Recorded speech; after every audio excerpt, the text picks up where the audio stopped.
কবে আমরা ঐক্যের সিন্ডিকেট করব? কবে? আর কবে সাদা মনের মানুষ হব? কবে? আর কত? অনেক হয়েছে, আর না, এবার থামেন। বিভেদের প্রাচীরকে ভেঙে চুড়িয়ে দেন। ঐক্যের এমন সিন্ডিকেট গড়তে হবে যাতে কোনো অপশক্তি এই ঐক্যকে ভাঙতে না পারে, বানচাল করতে না পারে। চিল্লায় বলেন ঠিক কিনা? এজন্য মিউচুয়াল রেসপেক্টের দরকার, পারস্পরিক শ্রদ্ধাবোধ সব ক্ষেত্রে, রাজনীতিতে, সামাজিক অ্যাক্টিভিটিসে আমাদের আলেম ওলামাদের মধ্যে পারস্পরিক শ্রদ্ধাবোধের দরকার, মিউচুয়াল রেসপেক্ট। কেউ কাউরে রেসপেক্ট করে না। আমি যেটা বুঝছি এটাই সব, বাকি সব হারাম, এরকম বলে না অনেকে? এরকম যেন না করি। তাহলে মসজিদ সবার, মসজিদ আল্লাহর হাবিব সাল্লাল্লাহু আলাইহি ওয়াসাল্লাম খ্রিস্টানদেরকে মসজিদে ঢুকতে দিয়েছেন, আর আমরা মুসলমান ভাইয়ের জন্য মসজিদে তালা ঝুলাই দেই, আছে না নাই? আল্লাহর হাবিব সাল্লাল্লাহু আলাইহি ওয়াসাল্লাম কোথাও গেলেই প্রথমে মসজিদ বানাতেন। কি বানাতেন? মসজিদ বানাতেন। মক্কা থেকে হিজরত করে মদিনায় আসলেন, কোবায় থাকলেন কয়েক সপ্তাহ। কোবা পল্লীতে তিনি মসজিদ বানালেন, মসজিদ কোবা। ওখানে প্রতি শনিবার কেউ যদি অজু করে ওখানে যে 2 রাকাত নামাজ পড়ে, একটা কবুল উমরার সওয়াব আল্লাহ তাআলা তার আমলনামায় দিয়ে দেয়। মসজিদে কোবা বানালেন। তারপরে মদিনায় এসে মসজিদে নববী বানালেন আল্লাহর হাবিব সাল্লাল্লাহু আলাইহি ওয়াসাল্লাম, মসজিদে নববী। এটা ছিল আল্লাহ রাসূল সাল্লাল্লাহু আলাইহি ওয়াসাল্লামের বৈশিষ্ট্য। কোথাও গেলেই তিনি মসজিদ বানাতেন, মসজিদে নববী। হায় রে, এখন তো কত সুন্দর মসজিদ আমরা দেখি, আমরা যে সালাত পড়ি। আল্লাহর হাবিব সাল্লাল্লাহু আলাইহি সাল্লামের সময় মসজিদে নববী কি এরকম ছিল? কথা বলেন। ফ্লোর ছিল বালুর ফ্লোর। কিসের ফ্লোর? আমাদের মসজিদের ফ্লোর কিসের? টাইলস। আর আল্লাহ রাসূল সাল্লাল্লাহু আলাইহি ওয়াসাল্লামের মসজিদে নববীর ফ্লোর কিসের? কথা বলে না তো, আওয়াজ করে উত্তর দেন না কেন? কষ্ট হচ্ছে? দুপুরে খাইছেন না সবাই? কেন খান নাই কেন? রোজা রাখছিলেন? হ্যাঁ, ফজর বাদে আইছি। আচ্ছা ঠিক আছে, ঠিক আছে। আচ্ছা আচ্ছা, সাউন্ড নাই, কথা শোনা যায় না? তো এটা শুনলা কেমনে? জিজ্ঞেস করলাম কথা শোনা যায় না, কয় না। তো এটা শুনলা কি করে? মানে অল্প শোনা যায়, তাই তো? একটু পরে আমার বিদায় ঘন্টা বাজবে, আমি চলে যাব। তোমরা ডিস্টার্ব করতে করতে আমার সময় শেষ। তোমরা ডিস্টার্ব করলে তোমাদের লস। আমি আমার টাইমের 1 মিনিটে বেশি যেতে পারবো না, কারণ এখানে আসরের সালাতের আজান শুরু হয়ে যাবে, এরপরে কোনো কথা নেই। আর বক্তব্য লম্বা করা এটা বেদাত। এই বেদাতকে আমি সুন্নাতের মধ্যে আনতে চাচ্ছি। একটা সময়ে একেবারে কমায় নিয়ে আসবো। এত প্রোগ্রামও আমি করতে চাই না। আমি ঘোষণা দিয়েছি আগামী বছরে সারা বাংলাদেশে আমার প্রোগ্রাম হবে 50টা। কয়টা? 50টা। এরপরের বছর 30টা, এরপরের বছর 20টা। বিভাগীয় প্রোগ্রাম করলেই চলবে আমার। এক এক বিভাগে যে 2 দিন 3 দিন খালাস। এত দরকার নেই, এত লম্বা চূড়ার বক্তব্যের দরকার নেই। আধা ঘন্টা চুপ করে শুনেন, কয়েকটা মেসেজ ড্রপ করি, take it with you to your home, then practice and apply in the society. নিয়ে যান, আমল করেন, সমাজে কাজে লাগান। সমাজটা আলোকিত করে দিবে কে? খুতাবুকুম তাবিলা সালাওয়াতুকুম কাসীরা। আল্লাহর হাবিব সাল্লাল্লাহু আলাইহি ওয়াসাল্লাম বললেন, কিয়ামতের একটা আলামত, কিয়ামতের আগে তোমাদের বক্তব্য হয়ে যাবে লম্বা, সালাত হয়ে যাবে খাটো। সালাতের পরে তাসবিহ পড়তে চায় না লোকজন, ব্যস্ত, মহাব্যস্ত, সুপার বিজি। কোত্থেকে আসলে এই ব্যস্ততা? আপনি রবের সাথে মুনাজাত, না যাই ইউনাজি মুনাজাত, আপনার রবের সাথে একাকী নীরবে কথা বলতে মনে চায় না আপনার? এত তাড়াহুড়ো কিসের? ধীর স্থির হন, একটু স্থির হন, একটু মনোদৈহিক প্রশান্তি অর্জনের চেষ্টা করেন। সব সময় ব্যস্ত, ধাক্কাধাক্কি, উচ্ছৃঙ্খলা, এগুলো আমাদেরকে শেষ করে দিয়েছে। এজন্য লম্বা চোরা বক্তব্য ঠিক না। বক্তব্য শুনতে আমাদের ভালো লাগে, আমল করতে ভালো লাগে না। বক্তব্যটা শেষেই সিগারেট ধরায়, আছে না নাই? মাহফিল শেষেই বিড়ি ধরায়, কয় চমৎকার ওয়াজ করছে হুজুরে। ওয়াজটা সেরকম হয়েছে, অনেক কণ্ঠ সুন্দর হুজুরের। এতদিন ইউটিউবে দেখছি, আজকে সরাসরি দেখাইছি, আছে না নাই? তো কি লাভ হয়েছে? লাভটা হয়েছে কি? এই যে মাহফিল শেষে বিড়িটা ধরাইলেন আর গেলেন, কোনো লাভ হয় নাই। এগুলো থেকে বেরিয়ে আসতে হবে। বছরের পর বছর আমাদেরকে শিখানো হয়েছে একভাবে, কেউ এই পরিবর্তনের আওয়াজ তোলে নাই। আওয়াজ আপনাকে তুলতে হবে। আওয়াজ তোলার জন্য এত মানুষ লাগে না, আপনি একাই যথেষ্ট। আপনি দাঁড়ান না সামনে, দেখবেন আপনার সামনে কেউ টিকে থাকতে পারবে না, ঠিক কিনা? কিন্তু আপনার শক্ত সিদ্ধান্ত লাগবে, পরিবর্তনের জন্য শক্ত মানসিকতা লাগবে, যে আমি পরিবর্তন করতে চাই। We have to change. যুগ জামানা পাল্টে দিতে চাই না অনেকজন, এক মানুষই আনতে পারে জাতির জাগরণ। এক মানুষই বিপদকালে বাঁচায় কাফেলায়, ক্ষুদ্র ডিঙ্গি বাঁচায় জাহাজ অসীম দরিয়ায়। এজন্য আপনার শক্ত সিদ্ধান্ত পারে আপনার মৌলভীবাজারটাকে দেশের শ্রেষ্ঠ জেলা, শ্রেষ্ঠ থানা হিসেবে আল্লাহর কাছে কবুল করতে, ঠিক কি না? এজন্য লম্বা চূড়া আলোচনা ঠিক না।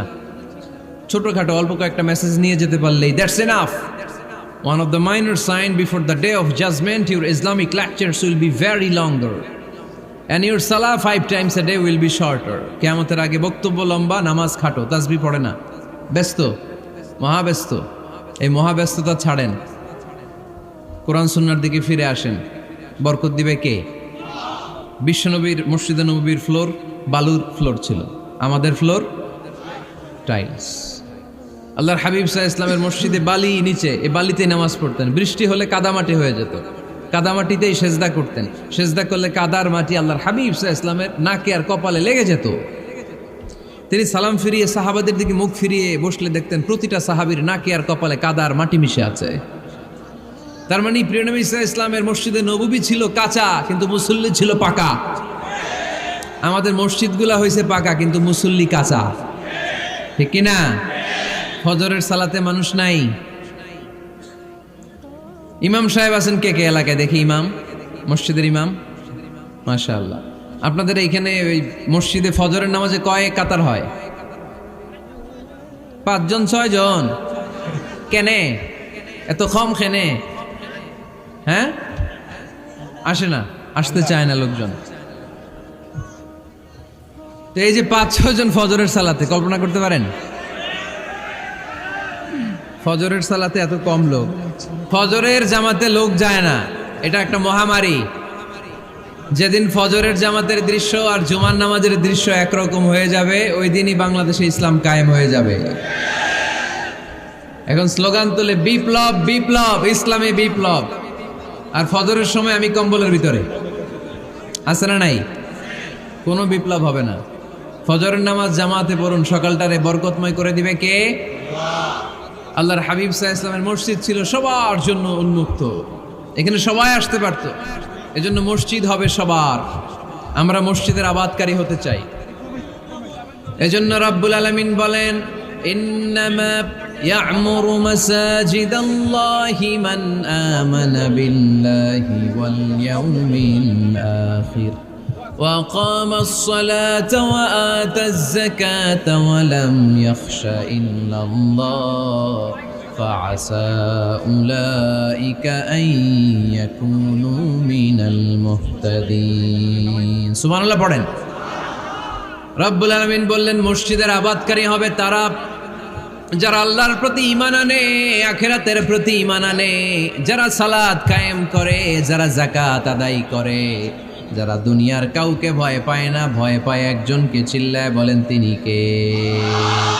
যাদের হৃদয়ে আছে আল্লাহর ভয়, তারা কবু পথ ভুলে যায় না। আল্লাহর প্রেম ছাড়া এই দুনিয়া কারো কাছে কোনো কিছু চায় না, ঠিক কিনা?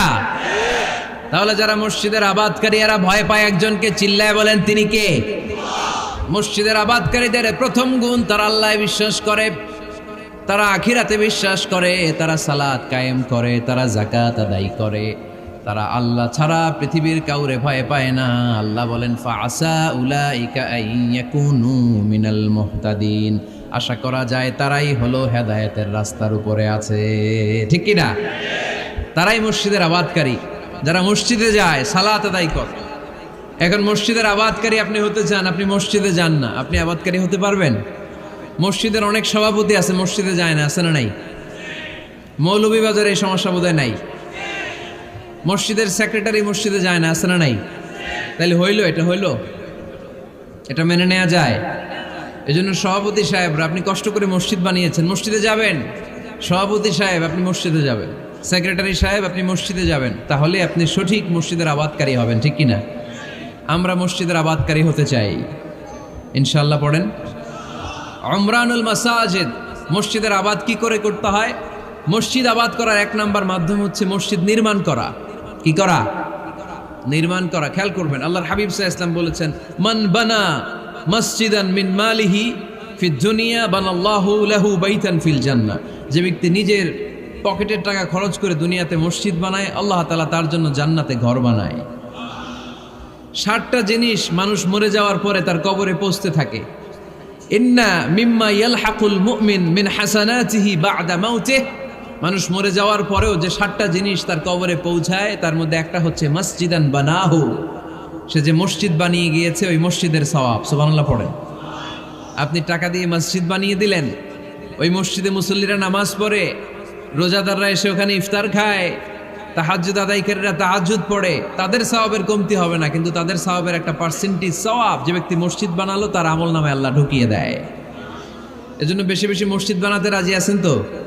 তাহলে মসজিদ আবাদ করার প্রথম মাধ্যম হচ্ছে মসজিদ বানানো। 2 নম্বর মাধ্যম হচ্ছে মসজিদে যেয়ে জামাতে সালাত আদায় করা। জামাতে সালাতুল জামাআ তাফদুলু সালাতাল ফাযযি বি27 দারাজা।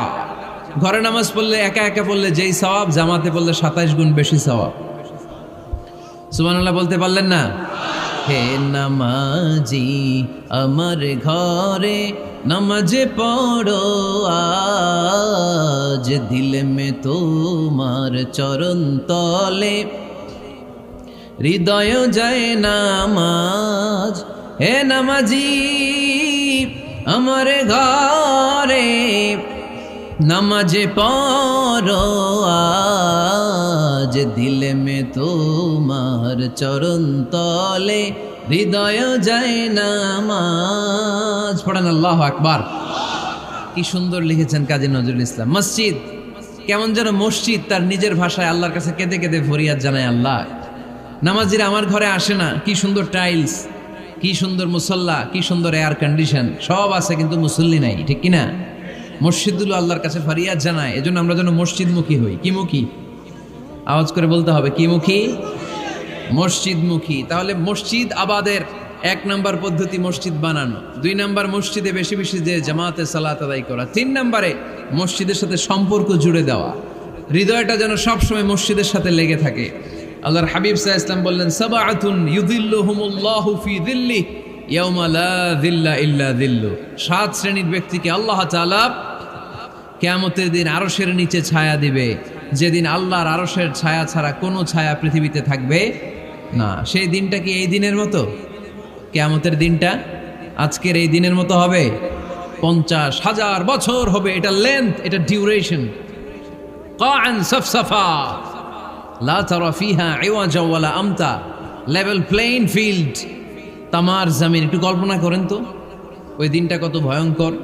বাবা ছেলেরে চিনবে না ওই দিন, ছেলে বাবারে চিনবে না, স্ত্রী স্বামীকে চিনবে না, স্বামী স্ত্রীকে চিনবে না, পীর সাহেব মুরিদ চিনবে না, মুরিদ পীর সাহেবকে চিনবে না, নেতা কর্মীকে চিনবে না, কর্মী নেতাকে চিনবে না। হায় হায়, ইয়া নাফসি বলে কাঁদবে। সূর্যটা মাথার কাছে চলে আসবে, সূর্যের তাপে মাথার মগজগুলো গলে গলে নাকের ছিদ্র আর কানের ছিদ্র দিয়ে টপ টপ করে বেয়ে বেয়ে পড়বে। তৃষ্ণায় মানুষগুলো পাগল পাড়া, জিহ্বাটা বের হয়ে নাভি পর্যন্ত ঝুলতে থাকবে। সেদিন সবাই পাগলের মতো ছুটতে থাকবে, কোনো ছায়া নাই আল্লাহর আরশের ছায়া ছাড়া। আল্লাহর হাবিব বললেন 7 শ্রেণীর ব্যক্তিকে আল্লাহ তাআলা আরশের নিচে ছায়া দিবেন। এর মধ্যে 1 শ্রেণীর ব্যক্তি রাজুলুন কলবুহু মুআল্লাকুন বিল মাসাজিদ, ওই ব্যক্তি যার হৃদয়টা সবসময় আল্লাহর মসজিদের সাথে লেগে থাকে। মসজিদের সাথে যার হৃদয় লেগে থাকে তাকে আরশের নিচে ছায়া দিবে কে? এজন্য মসজিদের সাথে যেন আমাদের হৃদয়গুলো লেগে থাকে। অনেকেই দেখবেন এত ভালো নামাজে, জোহর পরে টেনশন করে আসরটা কই পড়বো, আসর পরে চিন্তা করে মাগরিবের সময় আমি কোথায় থাকবো, মাগরিবের সময় টেনশন, ইস এশাটা হয়ে গেলেই তো শেষ। এরকম লোক আছে না নাই? এদেরকে সেই কঠিন ভয়াবহ দিনে আরশের নিচে ছায়া দিবে কে? তারপরে মসজিদ আমাদের 4 নম্বর পদ্ধতি মসজিদকে পরিচ্ছন্ন রাখা, মসজিদকে ঝাড়ু দেয়া। মসজিদকে যারা পরিষ্কার করে তাদের হৃদয়ের যন্ত্রণা দূর করে দেয় কে? সাইয়েদনা ইব্রাহিম আলাইহিস সালাম এবং ইসমাঈল আলাইহিস সালামকে আল্লাহ তাআলা আদেশ করেছেন, তাহহিরা বাইতিয়া লিত-তাইফিনা ওয়াল আকিফিনা ওয়ার রুকআই সুজুদ। হে ইব্রাহিম, ইসমাঈল, বাপ বেটা দুইজন মিলে মসজিদ ঝাড়ু দাও। কি ঝাড়ু দাও? মসজিদেরি ঝাড়ু বড়দার ও কামারে হাত শোনো আমার মুনাজাত। পড়েন, শোনো শোনো ইয়া এলাহি আমার মুনাজাত, শোনো আমার মুনাজাত। পড়েন আমিন। মসজিদ ঝাড়ু দেওয়া মসজিদ আমাদের অন্তর্ভুক্ত। আপনারা কেউ কোনোদিন মসজিদ ঝাড়ু দিয়েছেন নাকি? কে কে দিয়েছেন দেখি? সবাই সবাই মসজিদের খাদেম, মাশাআল্লাহ। আমিও দিছি মসজিদ ঝাড়ু, অনেক দিছি, মাশাআল্লাহ। আল্লাহ তুমি কবুল করো। যাদের হৃদয়ে বড় জ্বালা, ফ্যামিলিতে সুখ নাই, শান্তি নাই, তারা হৃদয়ে প্রশান্তি আনতে চাইলে এতিমখানায় যাবেন, এতিমের মাথায় হাত বুলিয়ে দিবেন, এতিমের মুখে খাবার তুলে দিবেন। আপনার হৃদয়টারে নরম করে দিবে কে? আল্লাহর ঘর মসজিদে যাবেন, নিজ হাতে মসজিদটারে একটু পরিষ্কার করে দিবেন, আপনার জীবনটারে উজালা করে দিবে কে? তাহলে এগুলো করার মাধ্যমে আমরা মসজিদের আবাদ করতে চাই। আমরা মসজিদের আবাদকারী হতে চাই কি চাই না? আল্লাহর ঘর মসজিদ আবাদ করার মতো শ্রেষ্ঠ কাজ পৃথিবীতে হতে পারে না। এই মসজিদের কিছু আদব আছে, আল্লাহ রাসূল সাল্লাল্লাহু আলাইহি ওয়াসাল্লাম বলেছেন এই আদবগুলো মেনটেন করে যেন আল্লাহর ঘর মসজিদের সাথে আমরা ব্যবহার করি। মসজিদের 1 নম্বর আদব হচ্ছে মসজিদে ওযুর সাথে প্রবেশ করা। কিসের সাথে? ওযু করে পরিচ্ছন্ন হয়ে মসজিদে প্রবেশ করা। এজন্য অপবিত্র অবস্থায় গোসল ফরজ, এরকম অবস্থায় মসজিদে ঢোকা যাবে? কথা বলেন, ঢোকা যায়? যেই নারীদের মাসিক চলতেছে, মেনস্ট্রুয়েশনাল পিরিয়ড চলতেছে, ওই নারীদের পক্ষে মসজিদে ঢোকা জায়েজ আছে? নাই। তাহলে এটা হলো 1 নম্বর আদব। মসজিদে ঢোকার সময় কি করে ঢুকবো? ওযু করে। আওয়াজ করে বলেন, কি করে ঢুকবো? ওযু করে। 2 নম্বর আদব হচ্ছে মসজিদে যাওয়ার সময় সবচেয়ে ভালো জামাটা পরে যাব, সবচেয়ে ভালো পাঞ্জাবিটা পরে যাব। জান তো আপনারা? না সবচেয়ে সিরাটা পরে যান? হ্যাঁ, অনেকের নামাজের জন্য একটা পুরান জামা আছে, সিরা পাড়া, এদিকে হাত উঠাইলে দিকতে দেখা যায়, আছে না নাই? সবচেয়ে সিরা পাড়াটা রাখে নামাজের জন্য, কপাল পোড়া। আর সুন্নাতে খাতনার অনুষ্ঠানে গেলে মাশাআল্লাহ লেহেঙ্গা গায়ে দেওয়া যায়, আছে না নাই? না, আপনি ইবাদতের জন্য সবচেয়ে সুন্দর জামাটা রাখবেন। এজন্য রাব্বুল আলামিন বলেন, ইয়া বানি আদম খুযু যিনাতাকুম ইনদা কুল্লি মসজিদ। ও বনি আদম, তুমি যখন আল্লাহর ঘর মসজিদে ঢুকবা, ও বনি আদম, তুমি যখন নামাজের মুসল্লায় দাঁড়াবা, তোমার সবচাইতে দামি, সবচাইতে সুন্দর জামাটা গায়ে দিয়ে তুমি নামাজে দাঁড়াও। ঠিক কি না? তাহলে এখন মসজিদে যাওয়ার সময় কি গায়ে দিয়ে যাবেন বলেন? খিতা করবাইন? হ্যাঁ, মাশাআল্লাহ। হ্যাঁ, সবচেয়ে ভালো কাপড়টা আয়রন করে পারফিউম মেখে তারপরে আমরা যাব। রাজি আছেন তো? 3 নম্বর আদব হচ্ছে মসজিদে ঢোকার সময় বাম পা দিয়ে ঢুকতে হয়।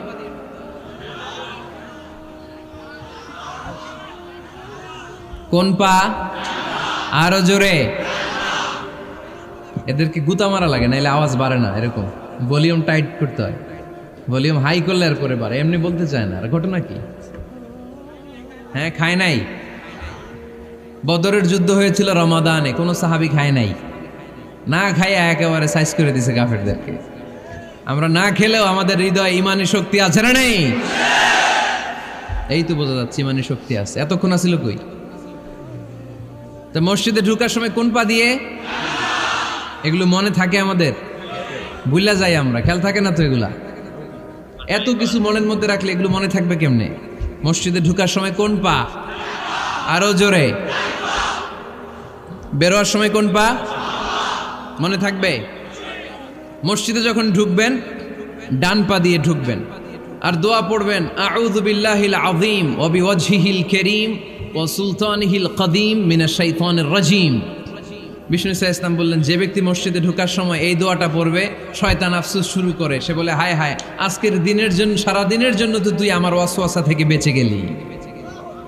আজকের সারা দিনের জন্য তোরে আমি হারালাম, আজকের সারাটা দিন আল্লাহর পক্ষ থেকে প্রোটেকশন নিয়ে তুই বেঁচে গেলি। আজকের জন্য যা, কালকে তোরে আমি ধরবো। এজন্য এই দোয়াটা পড়ার দরকার আছে না? আউযু বিল্লাহিল আযীম ওয়া বিওয়াজহিল কারীম ওয়া সুলতানিহিল কদীম মিনাশ শাইতানির রাজীম। 4টা বাক্যের দোয়া।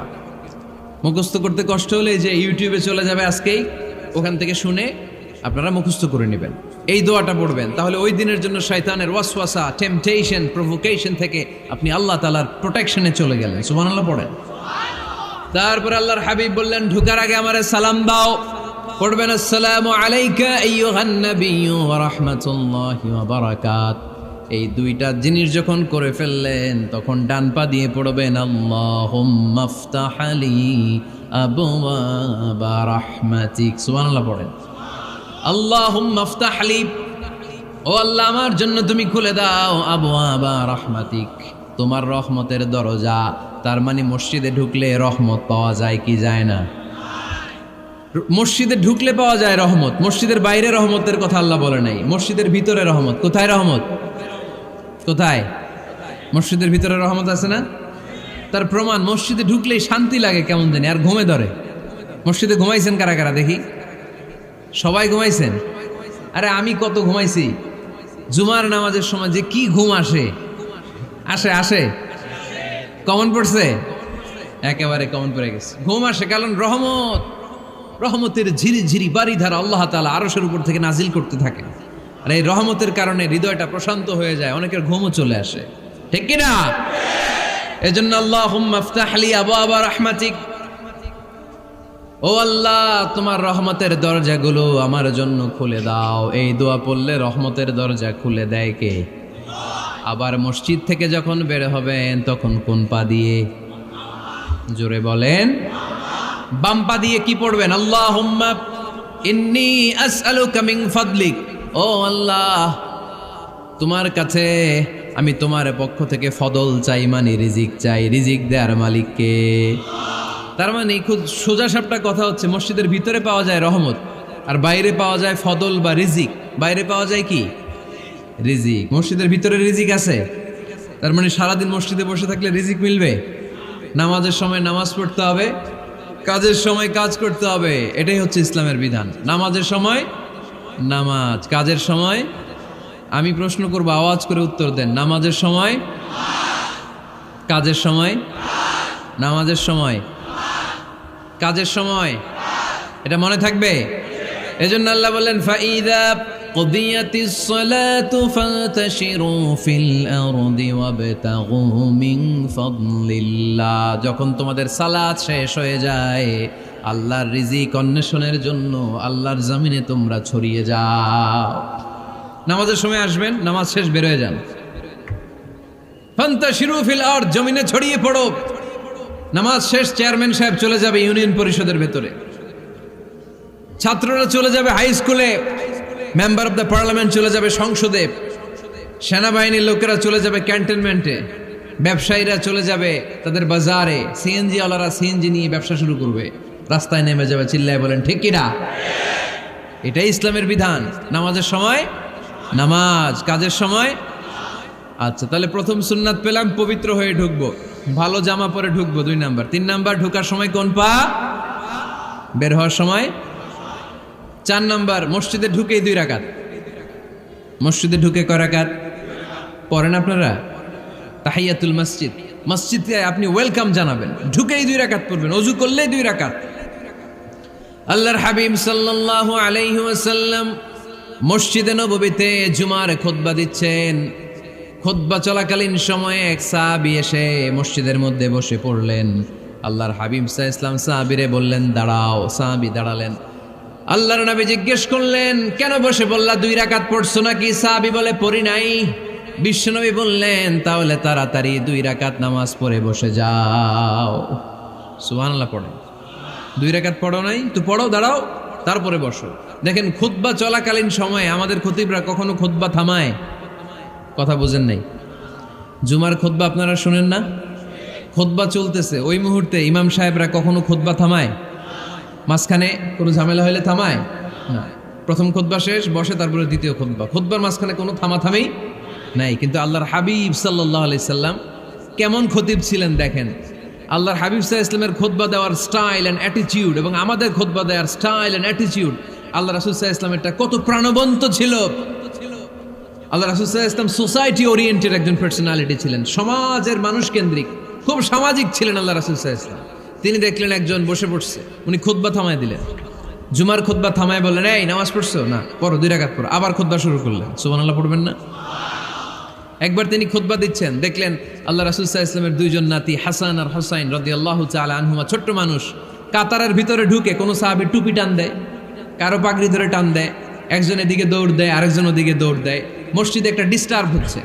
আল্লাহর হাবিব সাল্লাল্লাহু আলাইহি ওয়াসাল্লাম খুতবা থামিয়ে দিলেন, মিম্বার থেকে নেমে আসলেন, 2 নাতিকে 2 হাতে ধরলেন, ধরে আস্তে করে জান্নাতের এই 2 সর্দারকে নিয়ে মিম্বারের উপরে দাঁড়ালেন। এই হাতে এই নাতি, ওই হাতে আরেক নাতি। এরপর দাঁড়িয়ে দাঁড়িয়ে তিনি বাকি খুতবা দিলেন। পড়েন সুবহানাল্লাহ। কত প্রাণবন্ত খুতবা। উনিও খুতবা দিতেন, আমরাও খুতবা দেই। আল্লাহর হাবিব সাল্লাল্লাহু আলাইহি ওয়াসাল্লাম খুতবা দিচ্ছেন, এক সাহাবী এসে বলল, ইয়া রাসূলুল্লাহ, মদিনায় দুর্ভিক্ষ, বৃষ্টি নাই, আপনি বৃষ্টির দোয়া করেন। রাসূল সাল্লাল্লাহু আলাইহি ওয়াসাল্লাম খুতবা থামায় দিলেন, থামায় দিয়ে দোয়া শুরু করলেন। আল্লাহুম্মা আসকিনা গাইসান মুগীসান মারিআন মুরিআন নাফিআন গায়রা দার আজিলান গায়রা আজল। আল্লাহ, উপকারে বৃষ্টি দেন, যে বৃষ্টিতে আমাদের ফসল জন্মাবে, সবুজ ঘাস লতা পাতা জন্মাবে, আমাদের গবাদি পশুর রিজিক বাড়বে, এরকম উপকারী বৃষ্টি আমাদেরকে দিয়ে মদিনাটারে ধন্য করে দেন। বৃষ্টি শুরু হলো, জুমাবার বৃষ্টি, শনি রবি সোম মঙ্গল বুধ বৃহস্পতি শুক্র, টানা 7 দিন বৃষ্টি। এবার বৃষ্টির চোটে মদিনায় বন্যা হয়ে গেছে। এতদিনে দুর্ভিক্ষ, এতদিনে কি, এখন বৃষ্টির বরকতের দোয়া করছে, বৃষ্টিতে এবার বন্যা। যেই সাহাবী বৃষ্টির জন্য দোয়া করতে বলেছিলেন, পরের জুমাবারের খুতবার সময় এসে ওই সাহাবী বলেন, ইয়া রাসূলুল্লাহ, আবার খুতবার মাঝখানে, ইয়া রাসূলুল্লাহ, আর বৃষ্টির দরকার নাই, আর দরকার নেই, এবার বৃষ্টি বন্ধের দোয়া করেন। আল্লাহর হাবিব সাল্লাল্লাহু আলাইহি ওয়াসাল্লাম খুতবা থামিয়ে আবার বন্ধের দোয়া, আল্লাহুম্মা হাওয়ালাইনা ওয়ালা আলাইনা, হে আল্লাহ আমাদের চারিদিকে দেন, মদিনাতে আর বৃষ্টির দরকার নাই। চিল্লায় পড়েন সুবহানাল্লাহ। এজন্য খতিব হবে এরকম প্রাণবন্ত খতিব। সমাজে কি চলে, কি ক্রাইসিস, কি সংকট, ইয়াংরা কোন সমস্যায় ভোগে, আমাদের রাজনৈতিক অঙ্গনে কি সমস্যা, আমাদের অর্থনৈতিক অঙ্গনে কি সমস্যা, আমাদের সামাজিক অঙ্গনে কি সমস্যা, আমাদের পরিবারগুলোর ভেতরে কি ঝামেলা, প্রত্যেকটা কথা মসজিদের মিম্বার থেকে আসার দরকার আছে না নাই? আল্লাহর হাবিব সাল্লাল্লাহু আলাইহি ওয়াসাল্লাম এভাবেই সমাজকে ঠিক করে দিতেন। 2 রাকাত মসজিদে ঢুকে আজকে থেকে আমরা পড়ব। মসজিদে ঢুকলেই কয় রাকাত মনে থাকবে না ভুলে যাবেন? তারপরে আল্লাহর হাবিব সাল্লাল্লাহু আলাইহি ওয়াসাল্লাম বলেছেন, খবরদার কবরের উপর মসজিদ বানিও না।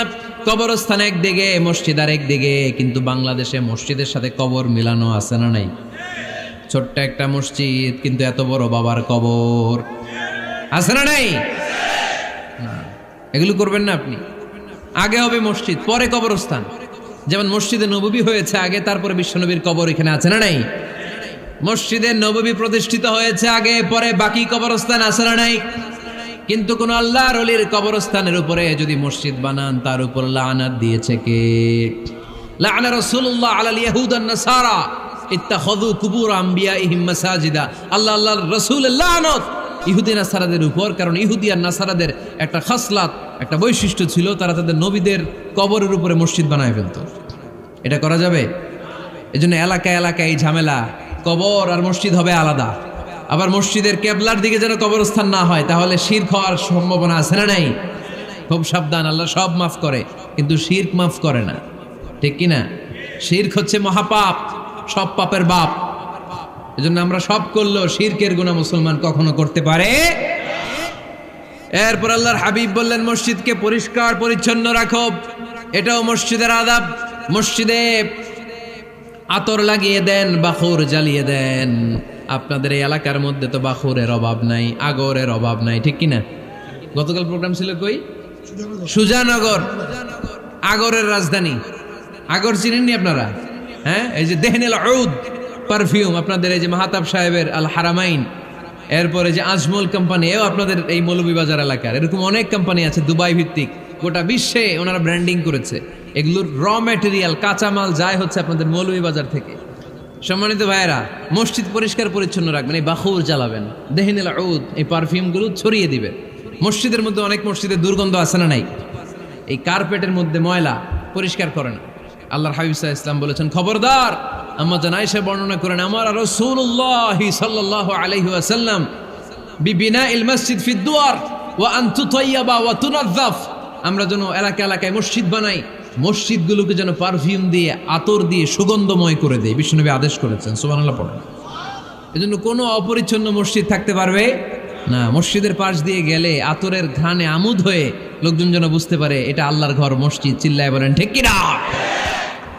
এরপরে আল্লাহর হাবিব সাল্লাল্লাহু আলাইহি ওয়াসাল্লাম বলেছেন মসজিদের আরেকটা আদব হলো মসজিদকে অতিমাত্রায় ডিজাইন না করা। বেশি ডিজাইন করা যাবে না। এমন ডিজাইন করা যাবে না যে এটা মসজিদ বোঝাই যায় না। এত লাইটিং ফাইটিং করে, এটা কি মসজিদ না কমিউনিটি সেন্টার বোঝাই যায় না। আছে না? নাই আছে। এরকম যেন আমরা না করি সম্মানিত ভাইয়েরা। বিশেষ করে মসজিদের সামনের দেয়ালে। কোন দেয়ালে? সামনের দেয়ালটা কেবলার দিকে যেই দেয়াল, এই দেয়ালটা হতে হবে ফ্রেশ, যাতে করে মানুষের দৃষ্টি আকর্ষণ না করে। প্রায় মসজিদের দেয়ালের মাঝখানে দেখবেন আপনি ক্যালেন্ডার ঝুলায় রাখে। আছে না নাই? মৌলভীবাজারের কি অবস্থা? খিতা খবর আছে? তো এই যে ক্যালেন্ডার ঝুলায় রাখে, ওইখানে দেখবেন বিভিন্ন মসজিদের ছবি, এতিমখানার ছবি, মানুষের ছবি। তো মানুষ নামাজও পড়ে আবার ওগুলোও তাকায়। আছে না নাই? প্রথম কাতারে পরে ওইখানে কি লেখা এগুলো পরে, তার ডিস্টার্ব হচ্ছে না? এই মুসল্লির দৃষ্টি যাতে অন্যদিকে না যায় এটা খেয়াল রাখতে হবে। যদি পারা যায় মসজিদের সামনে কোনো ঘড়ি টড়ি চলবে না। ঘড়ি মসজিদের পেছনের দেয়ালে, সময়সূচি পেছনের দেয়ালে, সব পেছনে। সময় কয়টা বাজে ওটা ইমাম দেখলেই চলবে, ইমাম এভাবে দেখে নিবে, আপনারাও দেখে নেবেন। কিন্তু সামনের দেয়ালটা যত সিম্পল করা যায়। আল্লাহর হাবিব সাল্লাল্লাহু আলাইহি ওয়াসাল্লাম নামাজ পড়া অবস্থায় সামনে এমন কিছু রাখতেন না যেটার দ্বারা আল্লাহর হাবিব সাল্লাল্লাহু আলাইহি ওয়াসাল্লামের সালাতে মনোযোগ অন্যদিকে চলে যায়। আমরা যখন সালাত পড়ি, যদি অন্যদিকে তাকাই, ফেরেশতার মাধ্যমে আল্লাহ একটা ডাক দেয়, বলে আকবিল, এই বান্দা ফিরে আয়, তোর নজর থাকা দরকার সেজদার জায়গায়, ফিরে আয়। আপনি আবার যখন অন্যদিকে তাকান, আল্লাহ বলে ফিরে আয়, সেজদার দিকে তাকা। আপনি আবার যখন ঘড়ির দিকে তাকান, আল্লাহ বলে আকবিল, ফিরে আয়, সেজদার দিকে তাকা। আপনি যখন আবার অন্যদিকে তাকান, তখন আল্লাহ বলে লা হাজাতা লি ইলা সালাতিক, তোর এই নামাজের দরকার আমার নাই। নাউজুবিল্লাহ পড়বেন না? তোর এই নামাজের দরকার আমার নাই। অজু করে কষ্ট করে যাকে খুশি করার জন্য আপনি সালাতে দাঁড়ালেন, উনি যদি বলে এই নামাজের দরকার নেই, তা কার জন্য নামাজ পড়লেন আপনি? কথা কি বুঝতে পেরেছেন? এই জন্য এলাকার গণ্যমান্য ব্যক্তিবর্গ আছে, আমাদের চেয়ারম্যান সাহেব আছে, আরো অন্যান্য বিজনেস ম্যাগনেটরা আছে। আপনারা মসজিদ যখন নির্মাণ করবেন, সামনের দেয়ালটা যত সাদামাটা হতে পারে ততই ভালো। এমনকি জায়নামাজের মধ্যে এখন কাবা ঘরের ছবি আছে না নাই? আছে না? কি মুসলমান আমরা! নিজের কাবারে নিজে লাথি মারি নামাজের আগে, মনের অজান্তে নিজের কাবাকে নিজে লাথি মারছি। এরকম জায়নামাজ ব্যবহার করা নিষেধ। চিল্লায় বলেন ঠিক কিনা? সাদা ফ্রেশ জায়নামাজ বাজারজাত করেন। আপনাদের সিদ্ধান্তই ওনাদের ব্যবসা বয়কট হয়ে যাবে। আপনারা যদি এখন থেকে মসজিদের মিনারা আর কাবা ঘরের যে প্রতিকৃতি বা ছবি, এরকম ছবি সম্বলিত জায়নামাজ কিনা বন্ধ করে দেন, এদের মার্কেট থাকবে? কথা বলেন। কালকে থেকে আমরা জায়নামাজ কেনার সময় ফ্রেশ জায়নামাজ কিনবো। কোনো মসজিদ, কোনো মিনার, আমাদের কাবা ঘরের ছবি সম্বলিত কোনো জায়নামাজ কিনা যাবে? আওয়াজ করে বলেন, যাবে? যাবে না। এগুলো হচ্ছে মসজিদের আদাব।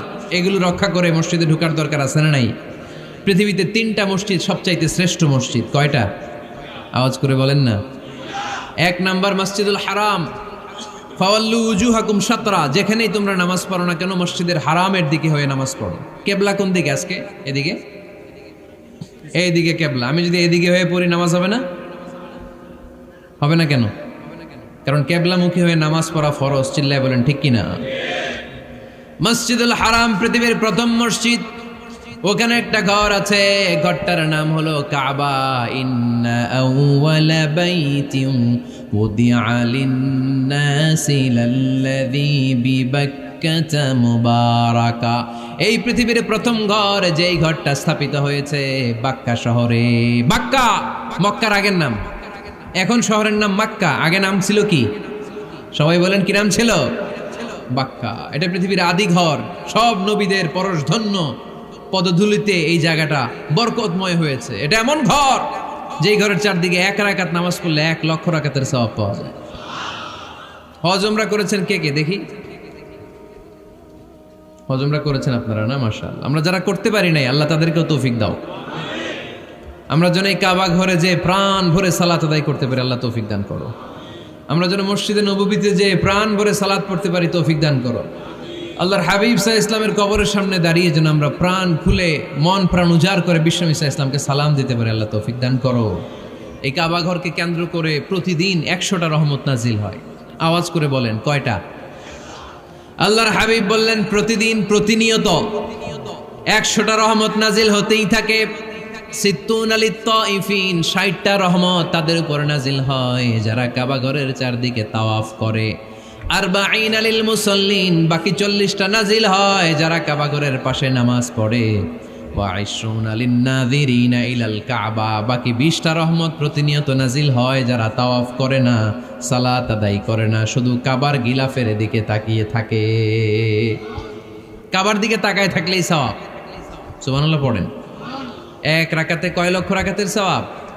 এজন্য আল্লাহর হাবিব সাল্লাল্লাহু আলাইহি ওয়াসাল্লাম বলেছেন, লা তুশাদ্দুর রিহাল ইল্লা ইলা সালাসাতি মাসাজিদা, স্পেশাল ভার্চিউ এন্ড রিওয়ার্ড, বিশেষ সওয়াবের নিয়তে পৃথিবীর এই 3টা জায়গা ছাড়া কোথাও নিয়ত করে ভ্রমণ করা জায়েজ নাই।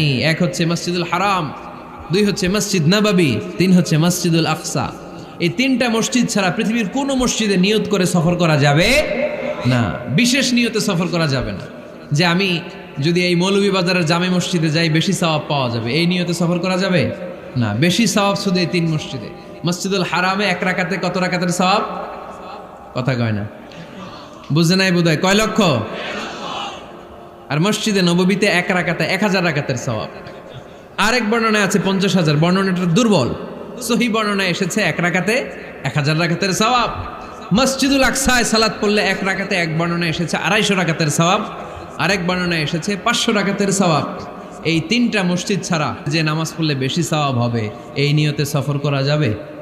চিল্লায় বলেন যাবে। তবে মসজিদটা দর্শন করার জন্য যেতে পারবেন। মসজিদটা দেখতে কেমন, এটার ক্যালিওগ্রাফিক্যাল ডিজাইন কেমন, এটার আর্কিটেকচারাল ডিজাইন কেমন, এটার দৃষ্টিনন্দন সৌন্দর্য কেমন, মসজিদটা দেখতে কেমন, দেখতে যেতে পারবেন। কিন্তু বিশেষ সওয়াব রিওয়ার্ড এই 3টা মসজিদ ছাড়া অন্য কোনো মসজিদের জন্য হবে না। এই মসজিদ হচ্ছে আমাদের সামাজিক ঐক্যের কেন্দ্রবিন্দু, এটা হচ্ছে আমাদের কমিউনিটি সেন্টার। আমরা শুধু নামাজের জন্য মসজিদকে ইউজ করি, এছাড়া আরো অনেক ইউসেজ আছে মসজিদের। খেয়াল রাখবেন, আমাদের মুসলমানদের মসজিদ হিন্দুদের মন্দিরের মতো নয়। কোথায় আজান হয়েছে? শেষ করে